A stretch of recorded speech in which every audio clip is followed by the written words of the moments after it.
જય સ્વામિનારાયણ વિદ્યાર્થી મિત્રો.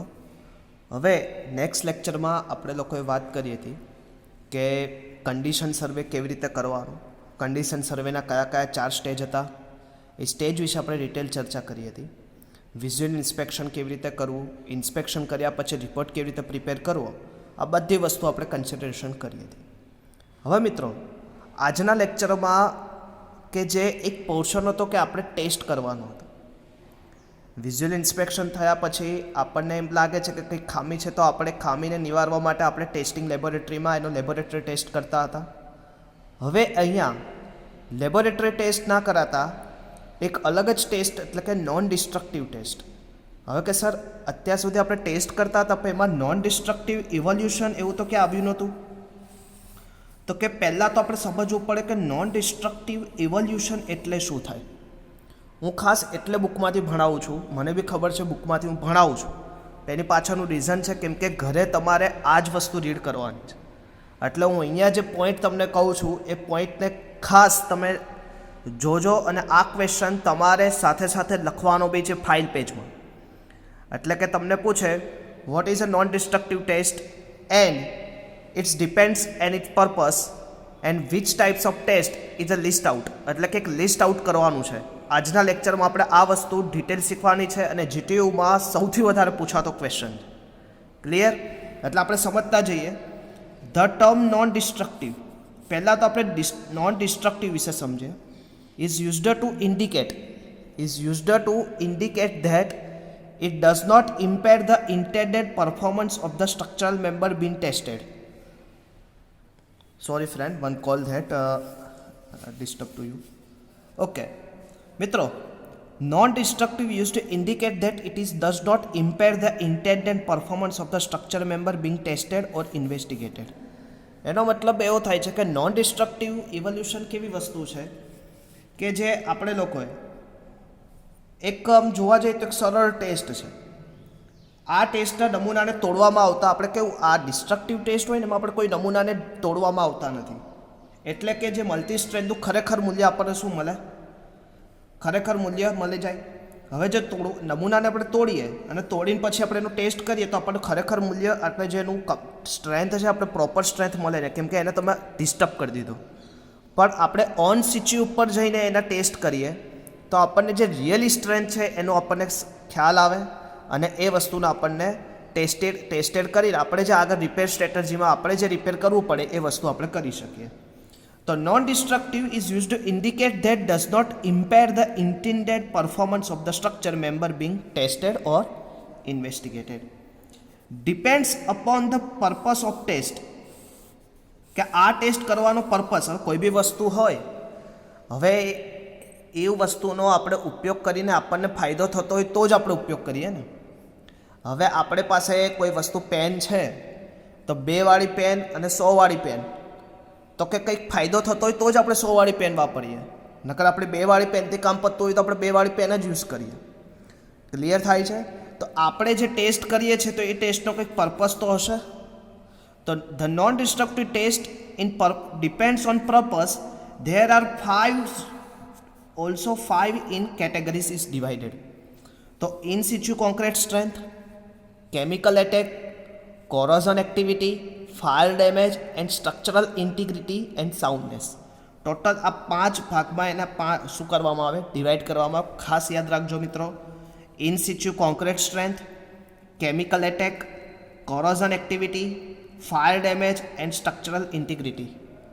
તમને જીટીમાં પૂછે ખાસ કે એનડી નોન ડિસ્ટ્રક્ટિવ ઇવોલ્યુશન ટેસ્ટને કયા 5 ઝોનમાં વહેંચવામાં આવે તો આપણને આવડવું જોઈએ. In situ concrete strength, chemical attack, corrosion activity, fire damage, structural integrity.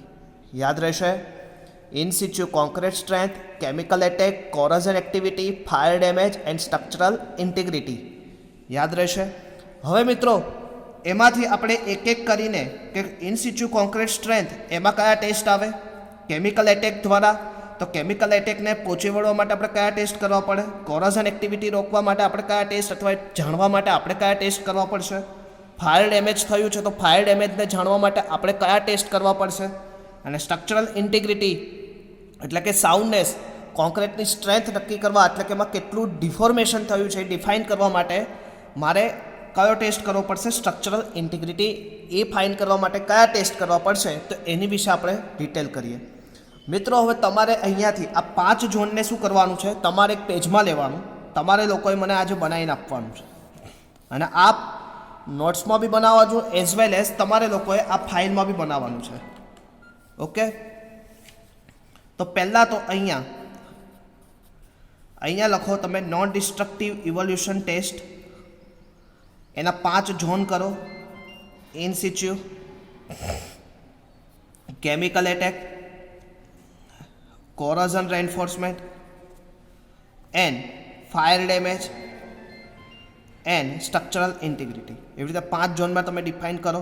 Okay, in સિચ્યુ, પછી corrosion, chemical attack, corrosion, fire damage and structural integrity. આવી રીતે 5 ટાઈપ્સ લખી દીધા. આ તો મેં અહીંયા અત્યારે સમજાવવા માટે લખ્યું છે. પછી આ 5ને શું કરશો? બીજા અલગ ઇન સિચ્યુમાં તમારે જે ટેસ્ટ આવે એ અહીંયા લખવાના, કેમિકલ એટેકમાં જે ટેસ્ટ આવે એ અહીંયા લખવાના, કોરોઝનમાં જે ટેસ્ટ આવે એ અહીંયા લખવાના, અને ફાયર ડેમેજમાં જે ટેસ્ટ આવે, સ્ટ્રક્ચરલ ઇન્ટિગ્રિટીમાં. એવી રીતે તમારે લખતા આગળ વધવાનું. આનો એક ચાર્ટ પ્રિપેર કરી દેવાનો કે જેથી જીટીયુમાં છેલ્લા દિવસે આપણને એ વસ્તુનો ખ્યાલ રહે કે in situ concrete strength test કરવામાં મારે કયા ટેસ્ટ કરવા પડશે.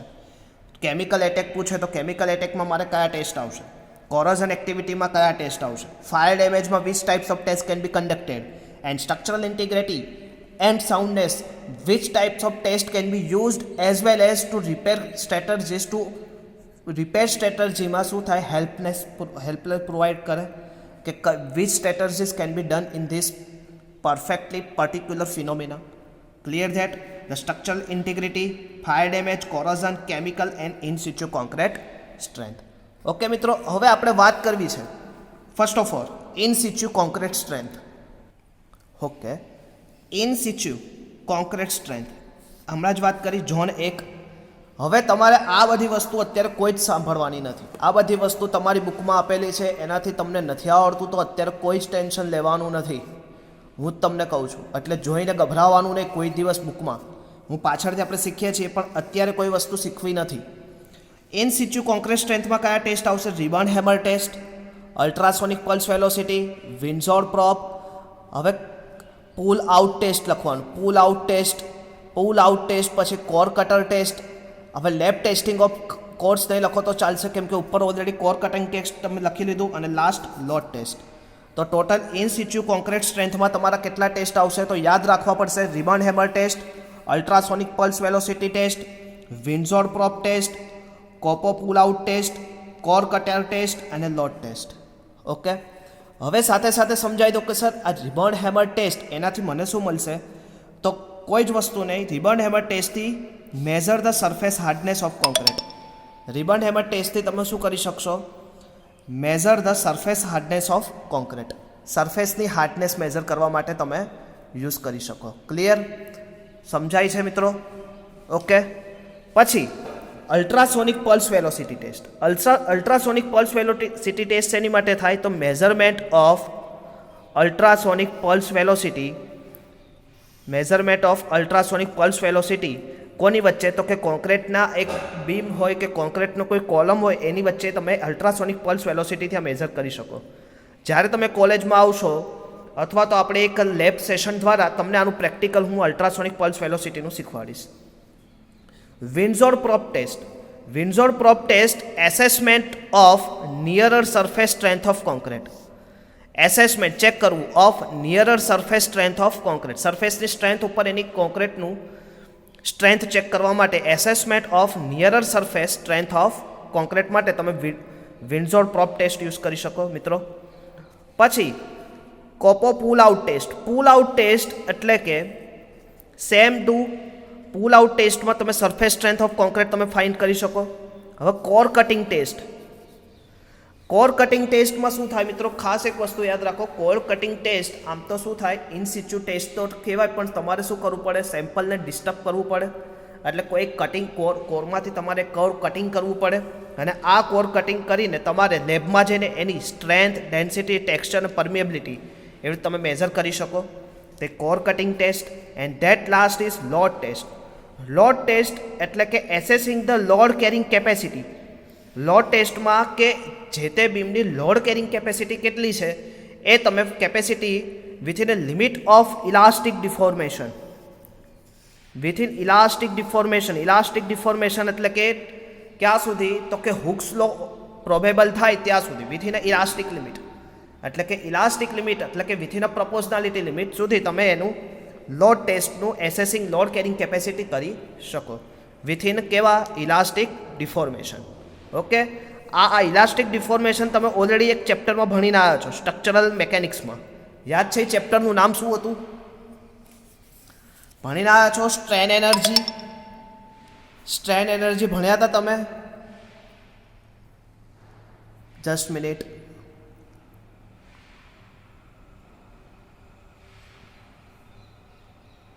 ભણ્યા હતા સ્ટ્રેન એનર્જી ચેપ્ટર આવતું હતું તમારે. એમાં રેઝિલન્સ, પ્રૂફ રેઝિલન્સ, મોડ્યુલસ ઓફ રેઝિલન્સ યાદ છે? Strain energy in action loaded beam integration 0 to L m²/EI. આ બધી વસ્તુ તમે વિથિન અ ઇલાસ્ટિક ડિફોર્મેશન સુધી કરી શકો. 3 પ્રકારના લોડ આવતા. Structural mechanics first chapter, gradual load, impact load and sudden load. Gradual load હોય એ સડન લોડ કરતાં કેવો હોય? 2 ગણો હોય, એટલે કે 2 ટાઈમ P/A તમે ફાઇન કરતા હતા. Same is it is strain energy U = σ² 2 × V. તો આ બધી વસ્તુ ઇલાસ્ટિક ડિફોર્મેશન ફાઇન કરવા માટે તમારે લોડ ટેસ્ટ કરવો પડે. મૂળ આટલી વસ્તુ યાદ રાખવાની. ઇન સિચ્યુ કોન્ક્રીટ સ્ટ્રેન્થમાં કયા કયા ટેસ્ટ આવે? Rebound hammer test, ultrasonic pulse velocity test, Windsor probe test, CAPO pull out test. આપણે પુલ આઉટ ટેસ્ટ યાદ રાખવાનું, અને core cutting test and load test યાદ રહેશે. ક્લિયર? તો આ કયા ટેસ્ટ હતા મિત્રો? In situ concrete strength test. Okay, યાદ રહેશે? બનાવતા ફાવશે ને ચાર્ટ? ઓકે. હવે મિત્રો જો કેમિકલ એટેક. કેમિકલ એટેકને ડિફાઇન કરવા માટે તમે કાર્બોનેશન ટેસ્ટ યુઝ કરી શકો, ક્લોરાઇડ ટેસ્ટ યુઝ કરી શકો અને સલ્ફેટ ટેસ્ટ યુઝ. કાર્બોનેશન ટેસ્ટમાં તમે શું કરી શકો? Assessment of pH of concrete and depth of carbonation. Assessment of pH of concrete and depth of carbonation તમે ફાઇન કરવા માટે યુઝ કરી શકો. Chloride test, assessment of total water acid soluble chloride content. It test use assessment of total water acid soluble chloride content તમે find કરી શકો. Clear? And sulphate test માટે a lab test is assessment of total acid water soluble sulphate content of the concrete. Clear? હવે જો અહીંયા soluble chloride content હતું, અહીંયા soluble sulphate content છે, બીજું કંઈ જ ચેન્જીસ નથી. ઓકે, તો carbonation test, chloride test and sulphate test. Chemical એટેકમાં બીજા 3 ટેસ્ટ આવ્યા. ઝોન બી ભાગમાં આપણે ડિવાઈડ કર્યું carbonation, chloride and sulphate test. Last is corrosion potential assessment. Corrosion potential એસેસમેન્ટમાં તમારે ઇન સિચ્યુ ટેસ્ટ તમે કરી શકો, જે આપણે આગળ ઓલરેડી કર્યા હતા. તો કે એમાં કવર મીટર, પ્રોફોમીટર. તો કે field method is measuring thickness of cover concrete, reinforcement diameter, reinforcement spacing.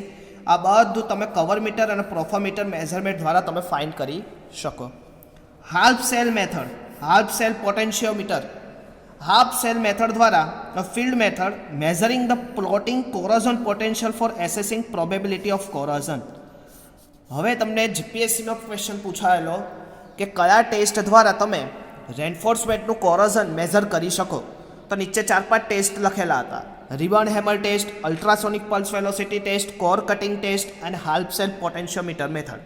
તો તમારા અહીંયા તમને ચોખ્ખું લખેલું half cell method, a method for measuring plotting corrosion potential for assessing probability of corrosion. એટલે કે steel measuring plotting corrosion potential of assessing probability of corrosion. કોરોઝનના measure કરવા માટે, ઘસારાને મેઝર કરવા માટે, ખવાણને મેઝર કરવા માટે તમે હાલ્ફ સેલ મેથડ યુઝ કરી શકો. આવડશે મિત્રો? તો કોરોઝન પોટેન્શિયલ એસેસમેન્ટમાં કવર મીટર અને હાલ્ફ સેલ મેથડ, આ 2 મેથડ આપણે ટેસ્ટ કરીએ છીએ. ઓકે, તો ટોટલ ઇન સિચ્યુ જોયું, chemical attack and corrosion potential method આપણે જોયું. નેક્સ્ટ આપણે જોવું છે ફાયર ડેમેજ. સોરી, હવે આગળનું આપણે હતું કોરોઝનમાં બીજા એક રેઝિસ્ટિવિટી મીટર અને પરમિએબિલિટી. રેઝિસ્ટિવિટી મીટર, હવે ટોટલ ઓલરેડી આપણે કેટલા લીધા અત્યાર સુધીમાં તમને ખબર હશે, તો કે ટોટલ મેં અત્યારે કયા ટેસ્ટ લીધા, તો કે પહેલું મેં લીધું કવર મીટર, બીજું લીધું હાલ્ફ સેલ મેથડ અને ત્રીજું આવશે રેઝિસ્ટિવિટી મીટર. મીટર શબ્દ આવે, મીટર કોઈ બી આવે એટલે આપણે આપણા માઇન્ડમાં સીધું હોવું જોઈએ કોરોઝન મેઝર કરવા માટે અથવા તો કોરોઝનને ફાઇન કરવા માટે કયા ટેસ્ટ આવે, તો કે cover meter, half cell meter, resistivity meter and permeability. Resistivity મીટરમાં શું થાય, a field method assessing electrical resistivity of concrete determine the corrosion resistance. Electrical resistivity of concrete to determine the corrosion resistance. Electrical resistivity of concrete to determine its corrosion resistance. Permeability. હવે permeability એટલે તમને બધાને આપણે already આખું ભણેલા હતા, soil મેકેનિક્સમાં બી ભણીને આવ્યા, આની પછી પેલા કોન્ક્રીટ ટેકનોલોજીમાં પણ ભણીને આવ્યા, અને અત્યારે પાછું કે પરમિએબિલિટી ચેક કરવા માટે. પરમિએબિલિટી વોટર અને એર બંનેની આવે.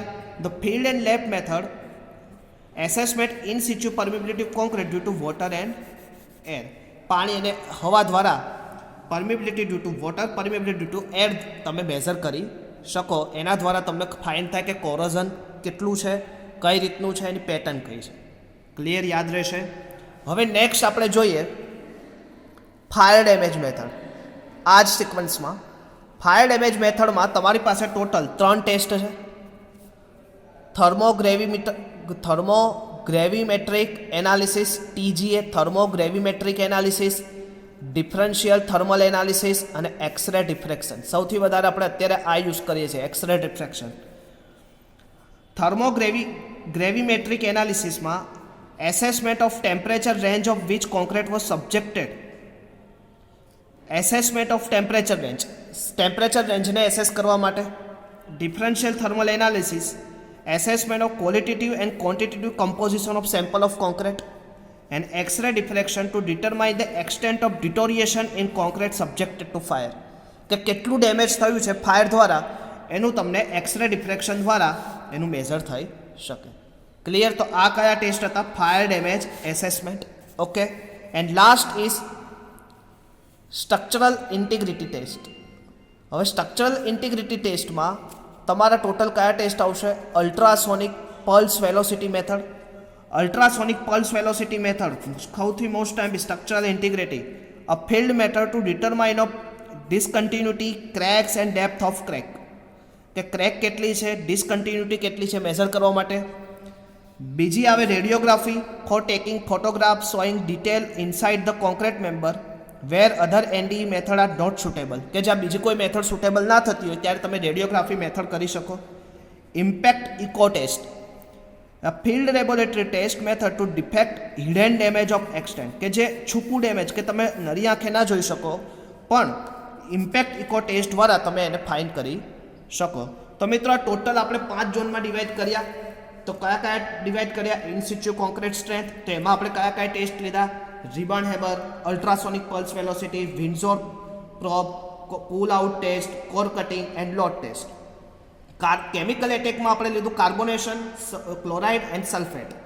કોરોઝન પોટેન્શિયલ એમાં આપણે લીધું cover meter, half cell method, resistivity method, permeability. And fire ડેમેજમાં આપણે 3 TGA, DTA. TGA એટલે કે thermogravimetric analysis, differential thermal analysis and x ray ray diffraction. Structural integrity and soundness assessment આપણે કયા લીધા, ultrasonic pulse velocity, radiography and impact echo test. આ total વસ્તુ આપણે NDT એટલે કે નોન ડિસ્ટ્રક્ટિવ ઇવોલ્યુશન ટેસ્ટમાં આપણે બધી વસ્તુ ભણવાની થાય. હવે મિત્રો એમાંથી તમારા GTU ઇમ્પોર્ટન્સમાં એક રિબન હેમર ટેસ્ટ અને અલ્ટ્રાસોનિક પલ્સ વેલોસિટી ટેસ્ટ કે જે સૌથી વધારે પૂછાયેલો છે અને તમારા GTUના સિલેબસમાં આ 2 ટેસ્ટ વિશે સૌથી વધારે ઇન્ફોર્મેશન અને સૌથી વધારે પ્રેક્ટિકલી જરૂરી છે. એ 2 ટેસ્ટની માહિતી હવે પછીના લેક્ચરમાં લેશું. મિત્રો ખાસ આજે ઘરેથી તમારે લોકોએ આનો એક પ્રોપર ચાર્ટ બનાવવાનો છે અને એ ચાર્ટ એ આપણે ફાઇલ પેજમાં બી લખશું એઝ વેલ એઝ તમારે વર્કબુક એટલે કે જે તમે નોટ્સ બનાવો છો એ નોટ્સમાં પણ લખશું. ક્લિયર? ફાઇલ તમારે સબમિટ કરાવવાની છે અને સાથે સાથે મેં જે ક્વેશ્ચનો તમને ઓલરેડી આપેલા છે એ ક્વેશ્ચનના તમારે આન્સર લખીને મને મોકલવાના હતા, પણ હજી સુધી કોઈ મોકલ્યા નથી, 2-3 છોકરા સિવાય. તો વિદ્યાર્થી મિત્રો વહેલી તકે એ આન્સર મોકલાવો, અધરવાઇઝ તમે જેટલું મોડું કરશો એટલા તમારા સબમિશન લેટમાં કન્સિડરેશન થશે.